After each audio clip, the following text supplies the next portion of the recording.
Olá, o programa Prestando Contas de hoje vai falar sobre o mandato da professora Bebel, do PT. Aqui na Assembleia, ela é presidente da Comissão de Educação e participou da CPI das Universidades Públicas do Estado. A bandeira da deputada é proporcionar melhores condições para os professores em todo o Estado e, consequentemente, melhorar a educação do nosso país. A deputada também atua aqui na casa em questões de saúde, moradia, funcionalismo público e a causa LGBT. E para falar sobre esse tema, nós vamos conversar com a deputada professora Bebel do PT. Seja muito bem-vinda, professora. Vamos falar dessa questão da educação, né? Que eu acho que é a principal bandeira, né, do mandato. Né? Como é que a senhora está lidando? É o primeiro mandato da senhora aqui na casa, não é isso? Olá, Luciano. Uma satisfação estar aqui na Rede Alesp. Também cumprimento todos que nos assistem através da Rede Alesp. Sim, é meu primeiro mandato, né? O que a senhora está achando da casa, assim, nesse primeiro ano de mandato? Bom, o primeiro ano de mandato, você vem com uma expectativa, né? Eu sou oriunda do movimento sindical, movimento de professores, que é o Sindicato dos Professores, APUESP, né? Que é o Sindicato dos Professores do Ensino Oficial do Estado de São Paulo, com 184 mil sócios. É o maior sindicato da América Latina. Então, ele tem aí uma dinâmica, né, muito ativa. Aqui na Assembleia, ela é mais dentro dos regimentos, das normas, não que no sindicato não tenha. Então, você acaba conformando, né, essas duas vivências, né? A POESP, o Sindicato dos Professores e as demandas, e aqui na Alesp um poder constituído. A gente vê a senhora bastante, eu vejo que a senhora trouxe a experiência de professora, da luta sindical, vejo a senhora lá nos discursos de 10 minutos falando, defendendo a educação, já vi a senhora várias vezes e senti que a senhora está muito à vontade ali, naquele ambiente ali da Assembleia. Nisso eu posso dizer que é muito importante estar aqui na Alesp. Por quê? Acho que as duas únicas professoras de educação básica é a deputada Valéria Bolsonaro, do PSL, e eu que sou também professora da educação básica pelo PT, diametralmente opostas.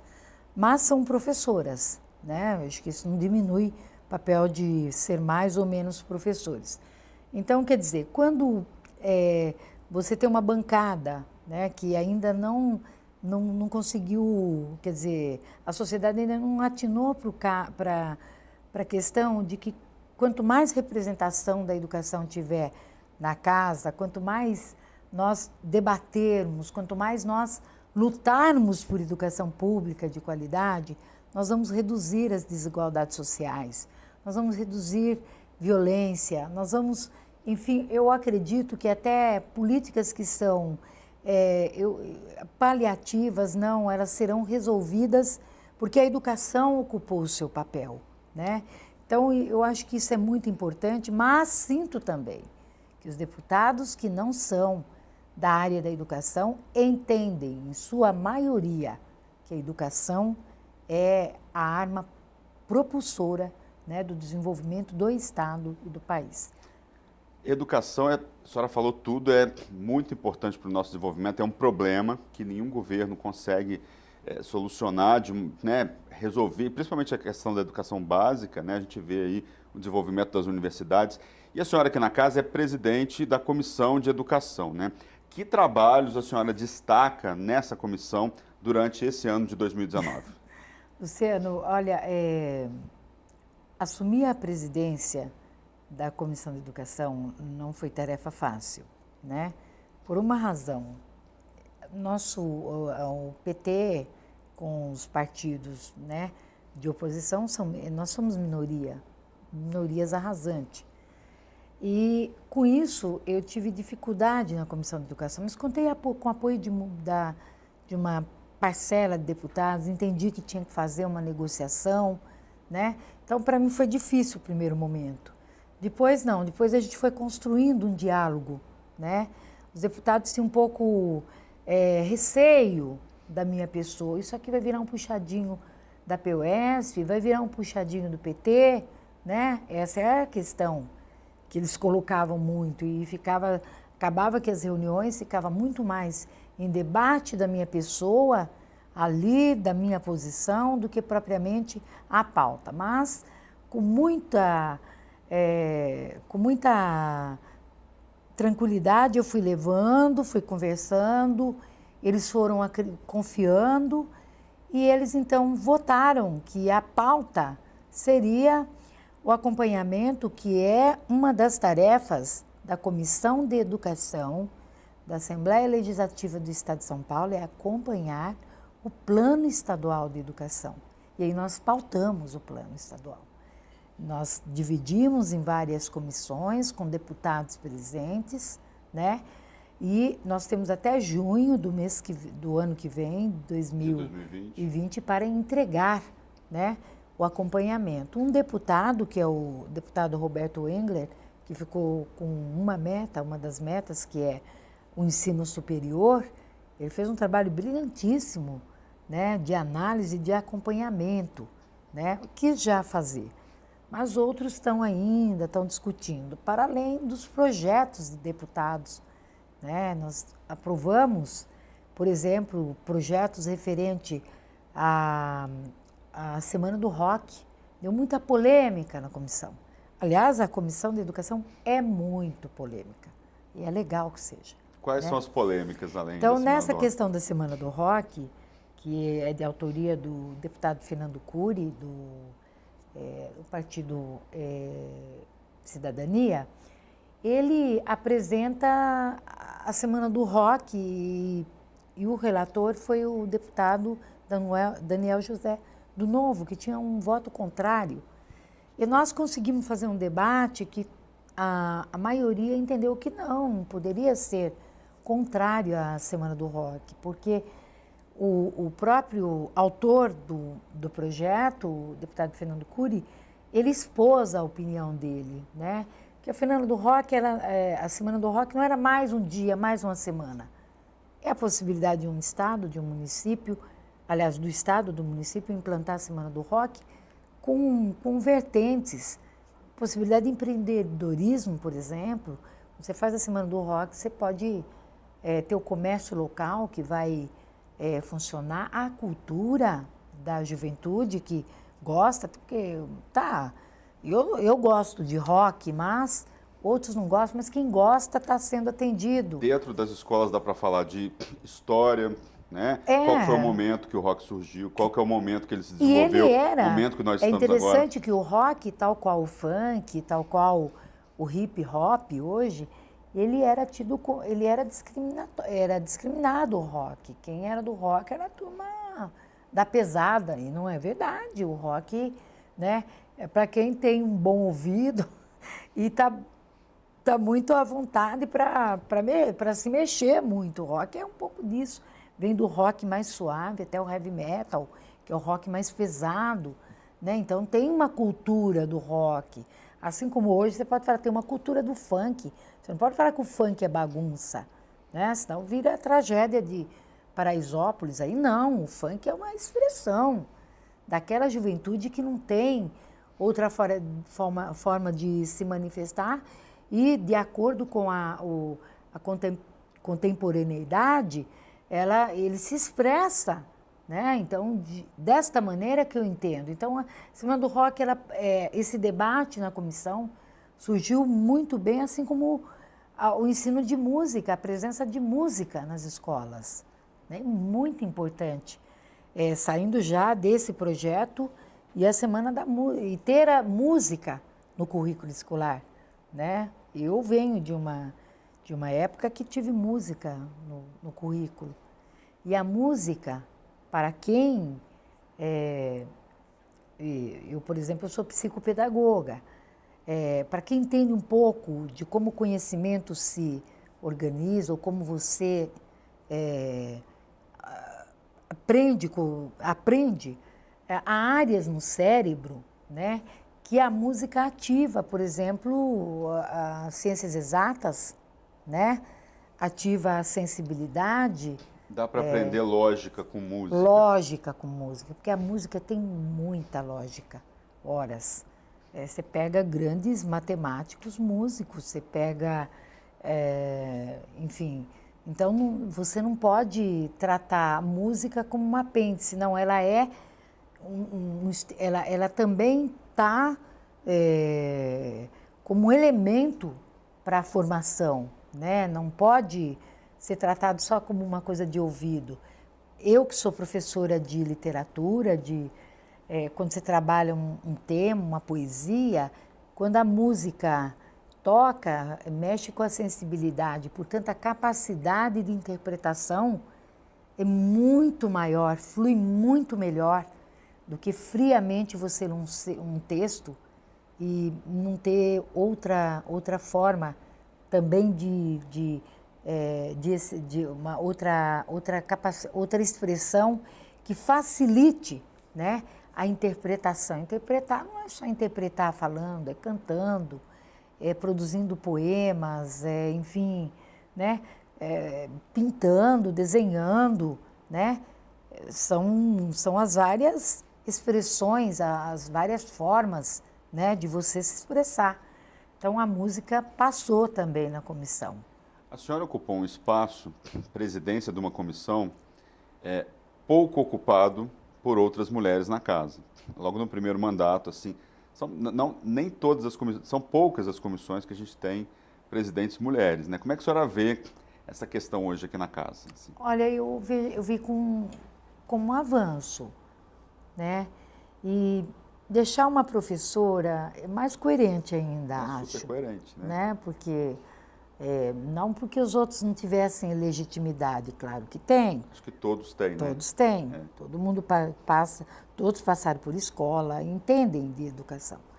Mas quando você põe uma professora que sentiu o chão da escola, né? Eu acho que é diferente, porque você evita às vezes a pessoa está vendo de um lado e você com jeito fala, não é bem assim. Que tal ser desta forma, né? São as vivências, né? Então, eu acho que foi bastante, muito simbólico, sim. E quais são as próximas discussões da Comissão de Educação? O que a Assembleia pode fazer pela população do Estado de São Paulo nessa área de educação? Quais são as próximas questões que vocês vão discutir agora em 2020?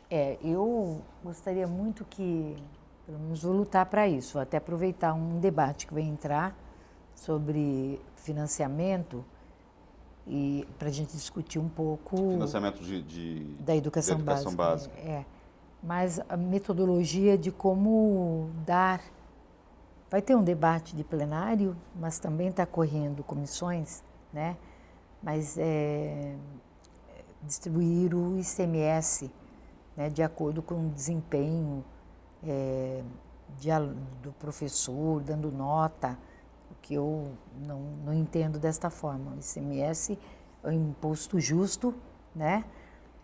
Nós temos que, na verdade, lutar para ter o Fundeb permanente. Fundeb é o Fundo de Desenvolvimento da Educação Básica, que atende desde creches e pré-escola até o ensino médio, ensino profissionalizante, educação de jovens e adultos e todas as modalidades. Aí você põe, né, todas as modalidades que estiverem nesta faixa, dos 4 até os 17 anos, né, e mais a educação de jovens e adultos, é coberta, né, por este fundo. Esse fundo está com vigência, deve acabar 2020. Eu fiz uma audiência pública já, referente a necessidade de ter o Fundeb permanente, não tem mais essa coisa de tempo, porque a educação básica, o próprio nome já diz, ela é básica, ela é a estrutura de uma casa, né? Você está olhando uma casa, você primeiro vê o que vai sustentar essa casa. É a estrutura, né, do nosso país, né? E é a estrutura do país. Ela forma os cidadãos e a educação básica é o que molda o nosso país, é o que vai moldar o nosso país. Então é muito necessário que a gente faça esse debate, porque debate de dinheiro, de financiamento é íngreme, é difícil. A população às vezes não entende, mas ele deve entender. Que a gente fala, a escola pública é gratuita, não é bem assim. O cidadão paga a escola na medida em que ele compra no mercado, ele compra na feira e ele pede a nota, por isso tem que pedir a nota, né? Não pode ter sonegação fiscal, para poder ter investimento na educação básica, na saúde, na cultura, na moradia, senão a gente vai desmoronar como população, né? Nós temos que entender que essa discussão ela não é uma discussão só para quem governa, é para nós também, para nós que estamos aqui no andar de baixo, né? E que a gente quer discutir, a gente quer interferir de forma positiva no orçamento e dizer, olha, prioridade tem que ser educação. E eu quero lamentar que este ano tem quase menos 1 bilhão na educação, menos 1 bilhão na moradia e também na cultura, uma redução drástica. No momento em que você, e eu fiquei até, assim, tocada quando vi que, quando teve o ocorrido lá em Paraisópolis, aquele lamentável episódio, 9 jovens mortos, né? Aí foi o secretário estadual da cultura, o municipal da cultura, se tocaram que a cultura tem um papel nas comunidades da periférica, que não tem como você trazer toda a juventude para vir. Você acha que tem cinema para eles lá? Não tem. Qual é eu ouvi muito, né? Até comentava numa das audiências públicas que tinha hoje à tarde, e a comunidade estava aqui, a mãe de um dos meninos que foram mortos, né? Foi morto, aliás.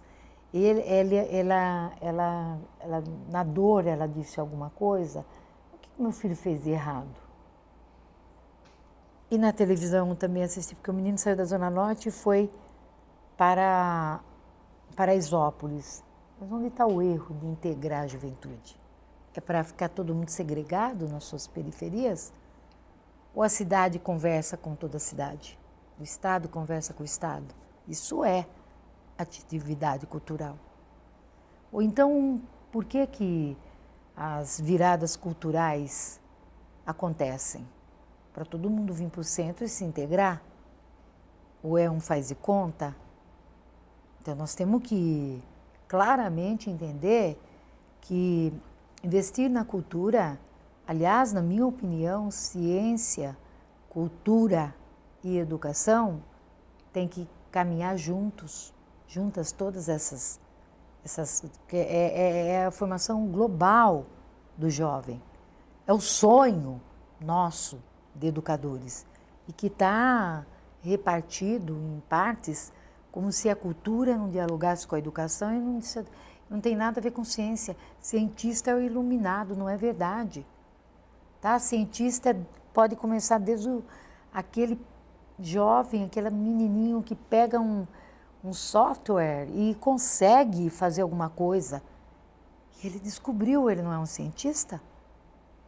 Ele não é alguém que usou a imaginação, a criatividade, tudo de si, sem nenhuma condição? Então, por que fazer de conta que vai ter alguma coisa? Não pode, né? Então, nós temos que ter esse olhar mais correto para a educação. A educação não é, como dizia Paulo Freire, não é para ser bancária.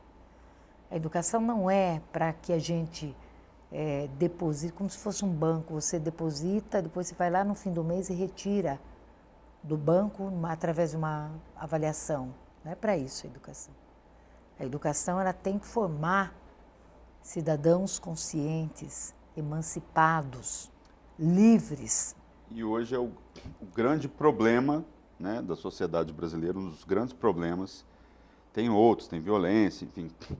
Mas a educação de qualidade é uma questão importante, tem que ser discutida agora, né? Porque na atual situação que está a nossa educação, que país que a gente vai ter amanhã, né? Se a gente não investir em educação. Não é isso, professora? É isso, e sempre o debate é atravessado sobre violência também, eu acho. Por quê? Nós nunca tivemos alunos 100% disciplinados. Não tem. Você não zera em disciplina. Isso faz parte do dia a dia do Você cotidiano. media a disciplina. A mesma coisa, qualquer aluno que tem um instinto mais forte na sua forma de ser, e eu fui uma aluna muito forte de opinião, eu tinha opinião, né? E eu tinha coragem de dizer, professor, eu não concordo, saia. A gente saía, né? Porque era rígida a educação. Mas hoje não é bem assim. Hoje eu acho até que tem uma relação mais dialógica. Eu sempre, depois quando eu me tornei professora, eu falei assim, gente, conteste, mas fazer protestinho vagabundo não vale, tá? Conteste, me dê opiniões, faz isso. Vamos debater em sala de Tá, aula. eu tive um aluno, ele chama Ted, eu nunca vou esquecer desse rapazinho, porque ele era já, estava um pouco mais acima da idade da média ali. E ele driblava comigo e o pai. Ele jogava o pai contra mim. Um dia eu chamei o pai. E mostrei para o pai que o menino não estava certo. O pai pegou na escola. Ele foi para cima de mim e disse, a senhora é muito autoritária. Me chamaram Bebel. Nunca me chamaram de Maria Isabel, nada. Viu, professora Bebel? A senhora é muito autoritária. Eu falei, claro, sou tão autoritária que você está podendo dizer isso para mim, né? Então, como é que faz? Eu sou autoritária? Aí, muito tempo depois, aí ele fez, assim, eu tinha uma dinâmica com a classe, que era aquela coisa, a classe criava sua regra. Então, eu jogava para a classe, o comportamento do TED está certo ou errado? Não quero que linche, mas está certo ou errado? Não, professor, não está. Então, a classe meio educava, a classe. Mas isso, eu posso dizer para você, e eu faço uma luta inconteste, pela redução do número de alunos em salas de aula, porque eu vinha de uma cidade, eu dava aula numa cidade, lá perto de Piracicaba, que é Água de São Pedro, e nunca ultrapassou de 30 alunos em salas de aula. Então, eu tinha oportunidade de fazer isso. Agora, pegue uma sala de aula com 44, 50, eu acho que eu duvido que eu ia ter a mesma oportunidade que eu tive lá, né, de fazer isso naquela sala, porque ali era o número máximo de aluno, né? Não tinha mais que aquilo, porque a população é pequena, né? A senhora consegue trabalhar ali a questão um pouco individualizada do aluno. Você tem essa oportunidade. Agora, com a classe, superlotação de salas de aulas que há, porque não adianta o secretário falar, não é verdade, Bebel, há uma sazonalidade. É verdade também, há uma sazonalidade. Mas por que é que onde há sazonalidade, eu tenho que fechar classes e superlotar aquelas que são menores? Por que é que não começa um processo gradativo de pondo o número ideal? Vamos chegar até 30? Então tá, 30 é ideal. É menos 14, poxa. E vai formando classes. Sabe, aí você dá a oportunidade, aí o professor tem, o governo vai ter argumento para dizer, não, eu te ofereci condições, né? E agora? Mas agora não nos dá nenhuma condição. Nos coloca um professor para... Nós ganhamos abaixo do piso salarial profissional nacional, 2.280, o professor de educação básica 1, a primeira etapa do ensino fundamental, aquela que alfabetiza, 2.280 por 40 horas. Nível 40 superior. horas é dedicação exclusiva, né? Nível superior 2.560. Tá? Nível superior. Pois bem, como falar? Como querer que o professor, né, aceite, por exemplo, e agora quero fazer um link com a reforma da Previdência, descontando mais 3% do seu salário. O professor adoecido não vai poder mais ir para uma readaptação. O que é readaptação? É um professor que apanha, por exemplo, na sala. Até isso. O professor fica com síndrome de pânico ou problema da voz, não consegue falar mais. E isso está constatado. Nós temos uma pesquisa, a POS fez. A gente tem vários casos aí saindo na imprensa, vídeos de agressões, né? Então, quer dizer, aquele professor que apanha, ele volta numa boa para a sala? Não volta. Ele fica com dois problemas.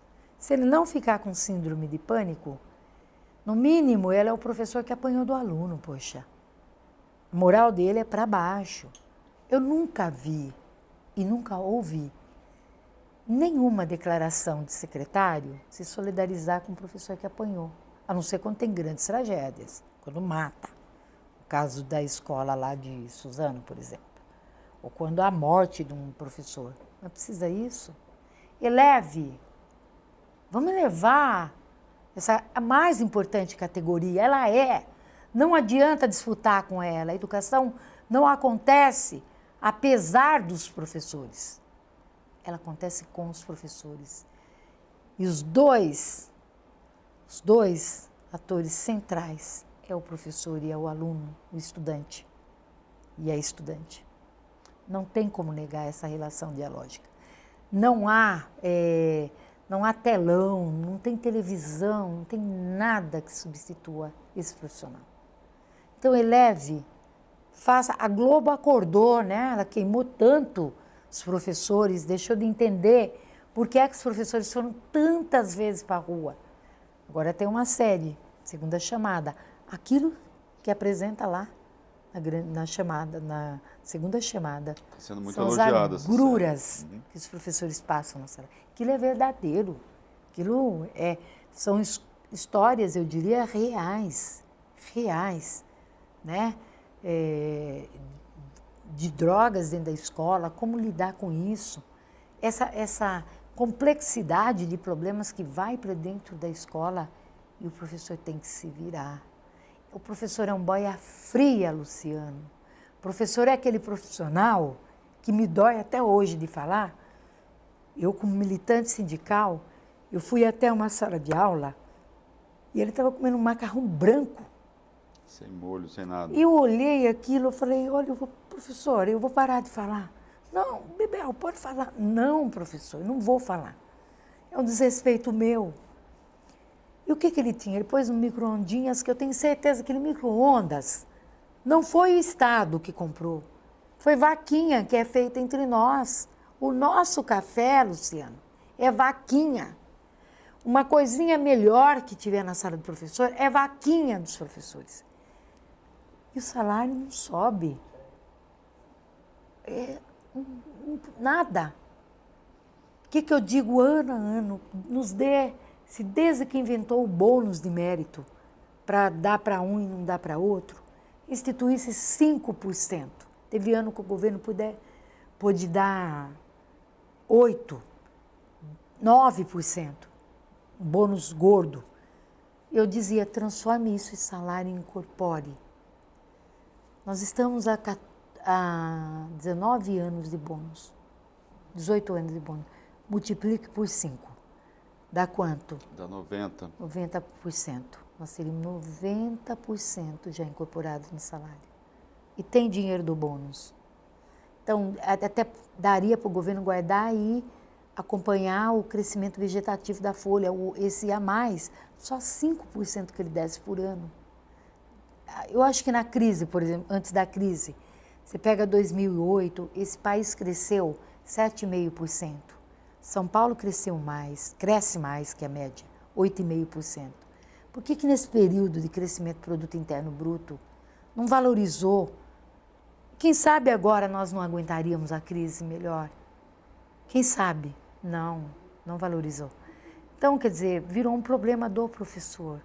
A educação virou um problema do pai, do professor e do aluno. E o Estado enxuga cada vez mais. Então, esse é o papel e eu espero, como parlamentar, tocar no coração. Dizer que nós não somos badeneiros. Quando a gente está contra a reforma da Previdência, não é porque a gente é irresponsável.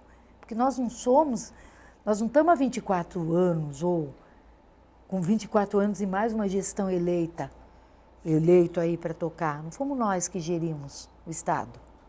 Foram os senhores governadores. Por que é que então apontou um rombo de Previdência agora? O mesmo governador que está querendo a reforma da Previdência é o governador que no debate eleitoral dizia que não ia fazer a reforma da Previdência, porque São Paulo já tinha feito a sua reforma aqui na Assembleia Legislativa em 2007. Então, Luciano, não vem tirar mais o nosso couro, porque nós não vamos aguentar. Tá certo, gostaria de agradecer a presença da deputada professora Bebel. O programa Prestando Contas de hoje termina aqui, lembrando que você pode rever todo o conteúdo no canal da Rede Alesp no YouTube. Nós esperamos vocês no próximo programa, discutindo um outro assunto de relevância para a sociedade. Obrigado pela audiência e até a próxima.